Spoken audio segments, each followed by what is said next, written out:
Halo Bray, kembali lagi di Gaptek.id dan sekarang gue lagi ada di PIM 2, tepatnya di Acer Exclusive Store di lantai 3 nih ya. Ini lokasinya ada di PIM 2. Gue juga ada sempet kesini waktu itu untuk ngeliat-liat, karena biasanya kalau gue mau minjem barang review juga salah satunya gue kesini sekalian cuci mata, sekalian ngeliat-liat ada promo apa kalau misalkan kita pergi langsung ke Exclusive Store-nya.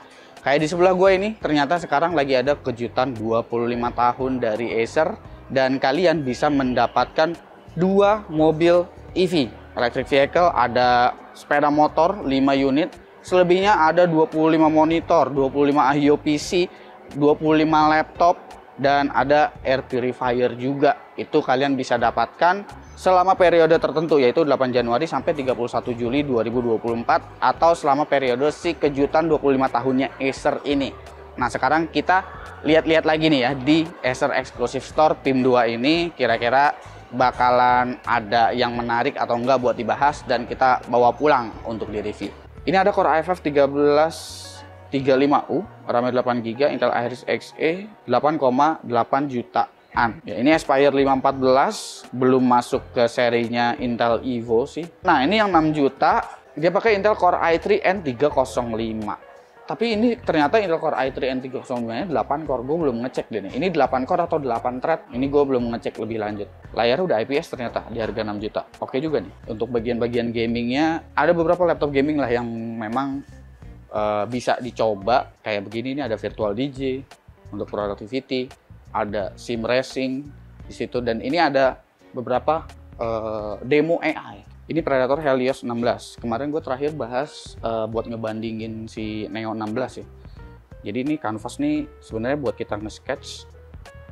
Habis itu nanti dia bakalan otomatis nge-generate gambar. Dan ini nge-generate-nya cepet loh ternyata. Nah, kayak gitu. Nah, tapi kan ini laptop gaming. Kalau yang laptop non-gaming ada nggak nih yang bisa kayak begini? Ada sebenarnya, tadi gue ngeliat di depan ada demonya juga. Laptopnya ada di seri Swift ini. Seri Swift itu udah beberapa gue bahas. Swift Go udah pernah ya kan. Swift 3 ini juga kayaknya gue lupa sih udah pernah apa belum. Soalnya ini yang seri Evo ya. Tapi gue tertariknya sama yang ini. Karena ini adalah Swift X14. Dia udah pakai RTX 4050. Jadi udah support Nvidia Canvas juga. Buat bikin sketch begini. Terus dia langsung nge-generate gambar secara real time. Swift X14 ini bakalan gue review, dan kalau kalian mau tahu kelebihannya apa, kekurangannya apa dari laptop ini, kita langsung aja lanjut untuk ngebahas si Acer Swift X14 di dalam studionya Gaptek, karena ini mau gue pinjem untuk gue bawa pulang ke studio. Oke, sekarang kita udah sampai di dalam studionya Gaptek dan kita udah bisa ngebahas laptop ini secara utuh karena gue juga udah beres ngetes laptop ini. Jadi ini adalah Acer Swift X14 OLED dengan seri SFX 1471G ya. Kalau kita bicarainnya soal desain dari laptop ini, sebetulnya hampir nggak ada banyak perubahan dari seri Swift X sebelumnya. Tampilannya dari luar kelihatannya sederhana-sederhana aja karena memang laptop ini punya desain yang polos banget, terutama di bagian covernya. Logo Acer-nya pun bahkan ngumpet kecil di bagian atas, jadi gue bisa sebut ini sebagai desain yang lumayan humble ya, karena nggak banyak hal-hal yang ditonjolin, dipamerin sama si Acer ini. Laptop ini baru kelihatan mahal jika kalian ngelihat bagian surface-nya, bagian layarnya itu baru kelihatan. Kayak bezelnya yang udah tipis di semua area. Habis itu juga dari materialnya kalau dipegang baru berasa kalau oh ini laptop emang pantas untuk harga 20 juta gitu ya. Dan juga dimensinya. Dimensinya ini ada di angka 32,28 kali 22,81 kali 1,79 cm dengan berat 1,55 kg aja. Itu udah cukup compact dan cukup ringan untuk sebuah laptop 14 inch. Ditambah lagi ini ada disk GPU RTX 4050 di dalamnya. Di bagian keyboardnya ini dia nggak full size, desainnya itu dibikin agak turun gitu ke dalam, jadi emang agak terasa tipis ini keyboardnya. Touchpadnya juga cukup gede, tapi nggak yang gede lebar banget gitu loh. Dan posisinya itu center banget di tengah laptopnya. Kalau kita ngomongin I/O, sebetulnya laptop ini memang punya I/O yang cukup menarik ya, terutama buat gue pribadi. Karena ini laptop menawarkan 2 USB-C yang udah mendukung Thunderbolt 4. Habis itu ada 2 USB-A dengan versi 3.2 Gen 1. Card readernya ada, HDMI ada, tapi Ethernetnya nggak ada ya, karena laptop ini udah termasuk tipis. Layar juga menjadi highlight utama karena layar di sini udah menggunakan panel OLED beresolusi 2880 x 1800, bahkan refresh rate-nya 120 Hz. Color gamut 100% DCI P3 dengan Acer Cine Crystal, tipikalnya itu 400 nits meski ada dukungan HDR500. Ini tipikal layar laptop yang memang mahal dan pantas lah ada di kelas laptop dengan harga 20 jutaan seperti ini. Webcamnya Full HD dengan dukungan AI dari Acer Purified View, punya kualitas yang bagus karena resolusinya Full HD ditambah dengan utilities bawaan dari Acer juga yang udah lumayan mumpuni. Sekali lagi, resolusi Full HD memang rasanya udah harus jadi standar utama ya untuk sebuah laptop sekarang ini. Nah, spesifikasi apa aja yang ditawarkan selain RTX 4050? Apakah CPU-nya jadinya di tone down sama si Acer dan memorinya di tone down juga jadi pakai DDR4? Enggak. Di sini untuk CPU pakai Intel Core i7 13700H. GPU-nya RTX 4050 laptop 6GB, RAM-nya ada yang versi 16GB atau 32GB LPDDR5, NVMe PCIe Gen 4 SSD-nya ada yang 512, ada yang 1TB, Wi-Fi 6E dengan Bluetooth 5.2, Full HD webcam yang tadi gue jelasin, include dengan Windows 11 plus Office Home Student. Unit yang gue review di sini adalah versi yang RAM-nya 16GB ya. Dan untuk storage-nya juga yang versi yang gue review ini adalah versi yang 512GB. Tapi tenang aja, kalian bisa upgrade laptop ini kok sebetulnya. Tapi nggak dengan memorinya. Karena memorinya udah menggunakan LPDDR5 yang berarti disolder, maka dari itu untuk varian 32GB itu adalah SKU yang terpisah sebetulnya dari laptop ini. Jadi opsi upgrade yang tersedia itu hanya di bagian storage dan itu hanya tersedia satu slot M.2 yang mendukung NVMe PCIe Gen 4. Jadi kalian hanya bisa ganti SSD-nya, bukan nambahin SSD-nya. Kalian juga mungkin bertanya-tanya kenapa laptop ini nggak menggunakan Intel Core generasi ke-14 si Acer, kenapa nggak memilih CPU itu? Gua rasa keputusan yang lumayan tepat karena si Acer sih ngomong ke gua bahwa mereka akan langsung lompat ke Intel Core Ultra Series dan itu akan menjadi segmentasi yang berbeda. Sementara untuk di segmen ini mereka akan bermain dengan Intel Core generasi ke-13 karena ya mereka mungkin bisa ngasih diskon-diskon nanti jadinya, bisa kasih promo-promo, dan Intel Core generasi 13 dan juga 14 itu sebetulnya kan hampir nggak ada bedanya ya, karena generasi ke-14 itu adalah Raptor Lake Refresh, masih menggunakan arsitektur yang sama. Berbeda dengan Meteor Lake atau si Intel Core Ultra Series yang memang udah berada di kelas yang berbeda. Utilities di sini ada Acer Quick Access ya. Dengan utilities ini kita diizinkan untuk setting profile power. Biasanya Acer gak kasih kayak beginian di laptop non-gaming mereka. Ini bahkan ada mode silent hingga turbo juga. Ada charge limiter juga, lalu pengaturan layar OLED juga bisa diakses di sini. Nggak ada pengaturan semacam MUX yang dapat mematikan GPU discrete atau mematikan iGPU, jadi ini hybrid only. Yang membuat laptop ini jadinya hanya bisa bertahan 6-7 jam untuk web surfing atau video playback. Jika discrete GPU aktif karena penggunaan tiba-tiba mendeteksi GPU harus load, laptop ini akan bertahan sekitar 3 atau 4 jam aja. Jadi treatment laptop ini ya cara penggunaannya selayaknya laptop gaming. Kalau bisa dicolokin terus, ya sebaiknya dicolokin terus. Rusak nggak kalau dicolokin terus? Enggak. Laptop modern zaman sekarang memang sebetulnya nggak apa-apa untuk dicolokin terus. Untuk pengujiannya seperti biasa, gue bakalan lebih banyak untuk pengujian pada mode paling kencengnya, yaitu adalah mode turbo, untuk menguji laptop ini potensi performance-nya seperti apa. Terlebih lagi, laptop ini tuh hanya menggunakan single blower coolingnya. Meskipun ya dia ada 2 heat pipe yang lumayan besar dan area-area VRM-nya juga tercover dengan heat spreader, tapi gue pengen tahu aja apakah dengan single blower ini dia bisa memberikan performance yang baik. Kalau temperatur tinggi, semua laptop juga gue rasa temperaturnya tinggi, bahkan di desktop juga seperti itu. Berjalan di TJ Max 100 derajat Celcius itu adalah sesuatu yang normal di zaman sekarang. Masih dalam rentan operating temperaturnya. Jadi cooling yang baik atau enggak itu ya tergantung performance yang keluar. Begitu, cooling yang baik akan menghasilkan performance yang baik juga untuk komponennya. Jadi kalau gitu kita langsung lihat aja performance dari laptop ini seperti apa. Oke, kita bakalan mulai ngelihat dari CPU temperatur dan juga CPU package power untuk ngecek performa dari cooling ini seberapa baik. Kalau kita ngelihat temperaturnya, memang di awal-awal sekitar 1 menit itu dia bakalan jalan di TJ Max alias 100 derajat Celcius.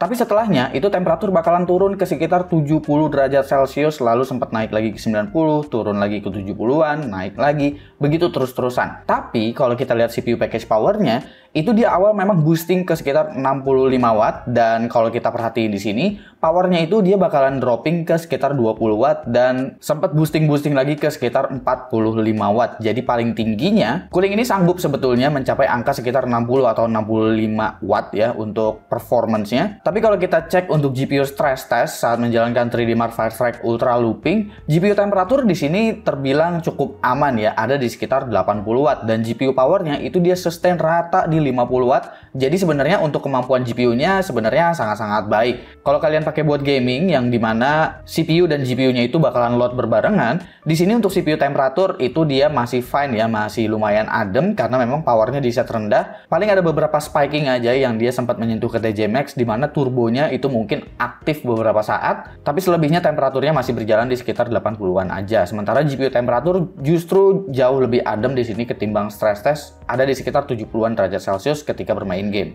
Nah, performance-nya sendiri seberapa konsisten untuk CPU-nya? Ketika gue menjalankan Cinebench R23 10 kali running, di sini untuk running pertama itu dapat skor di sekitar 14.300. Lalu running keduanya dia turun ke 13.300, lalu mulai stabil di sekitar 8.000 sampai dengan 9.000. Masih naik turun, tapi range-nya itu ada di sekitar 8.000-an sampai dengan 9.000-an.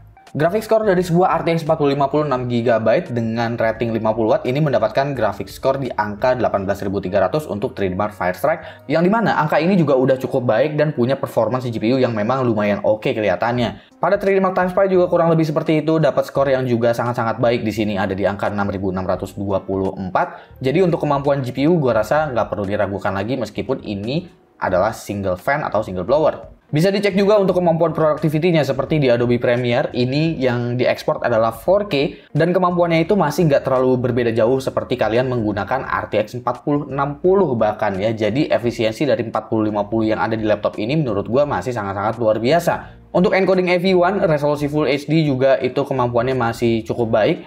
Ada di angka 2 menit 25 detik untuk Project 4K yang di-encode ke resolusi Full HD dengan kodek AV1. Kalau kalian pakai buat render 3D seperti menggunakan Blender, RTX 4050 laptop ini ada di angka 613 sampel per menit apabila gue benchmark menggunakan Scene Classroom. Lalu untuk Stable Diffusion juga sebetulnya RTX 4050 laptop ini bahkan kemampuannya hampir seperti RTX 3060 12GB yang ada di versi desktop.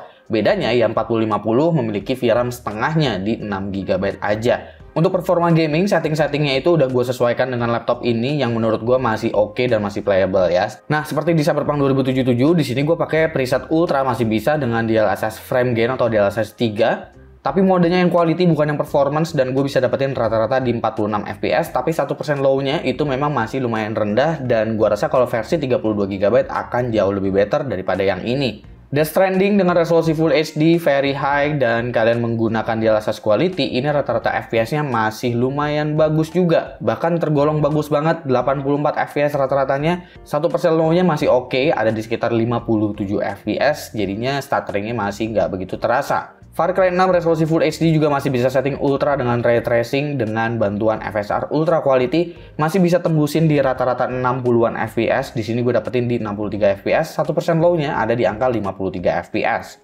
Horizon Zero Dawn di sini gue nggak menggunakan preset Ultimate, tapi gue menggunakan Favor Quality dengan DLSS Quality juga. Ini gue ngincer untuk dapat rata-rata di 60-an FPS dan di sini gue dapat rata-rata di 66 FPS. The Last of Us Part 1 gue di sini cuman bisa dapetin di preset medium dengan DLSS quality. Apabila kalian menggunakan DLSS performance gue rasa bakalan lebih oke. Ini disebabkan karena The Last of Us Part 1 ini makan VRAM-nya lumayan gede, jadi buat dapetin frame rate yang lumayan tinggi gue harus turunin beberapa preset terutama di bagian teksturnya. Di sini gue dapetin rata-rata di 52 fps dengan 1% low di 30 fps. Shadow of the Tomb Raider gue bisa dapetin rata-rata di 76 fps pada resolusi Full HD.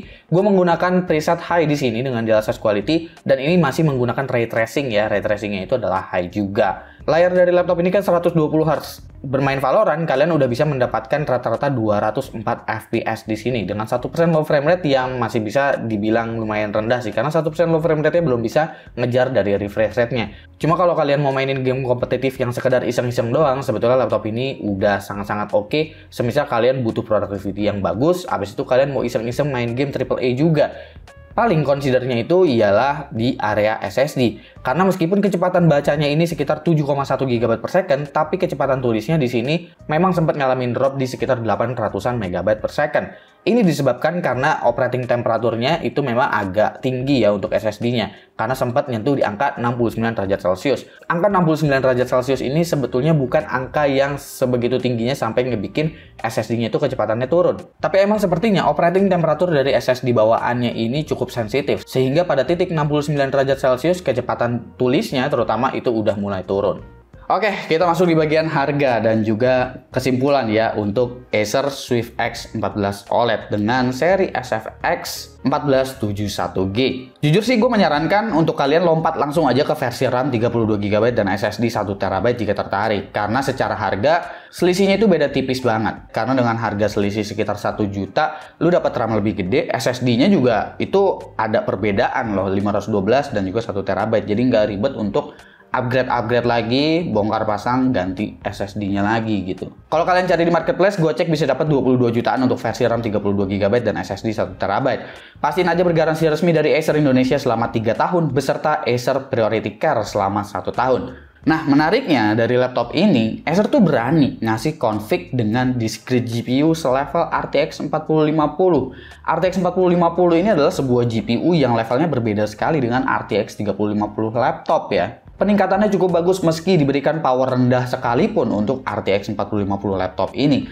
Layar OLED juga menjadi poin utama dan highlight khusus untuk seri SwiftX 14 kali ini. Dan itu bikin laptop ini jadi punya kesan tersendiri. CPU-nya sebetulnya udah superior banget secara Core i7 13700H gitu. Cuma sistem pendingin di sini nampak cuma bisa mempertahankan performanya pada level sekitar 60 watt aja, yang membuat Core i7 13700H di sini jadi inkonsisten. Temperatur SSD juga harus dikompromikan jika kalian tertarik dengan laptop ini. Karena sepertinya operating temperatur dari SSD-nya ini juga cukup sensitif. Dan apabila kalian udah bisa berkompromi dengan kelebihan dan juga kekurangan dari laptop ini, barulah mungkin laptop ini akan cocok untuk kalian. Silahkan komen di bawah menurut kalian gimana Acer SwiftX 14 SFX 1471G. Komen di bawah dan kasih pendapat kalian masing-masing. Jangan lupa subscribe, gue Suki, dan seperti biasa sampai jumpa di lain kesempatan.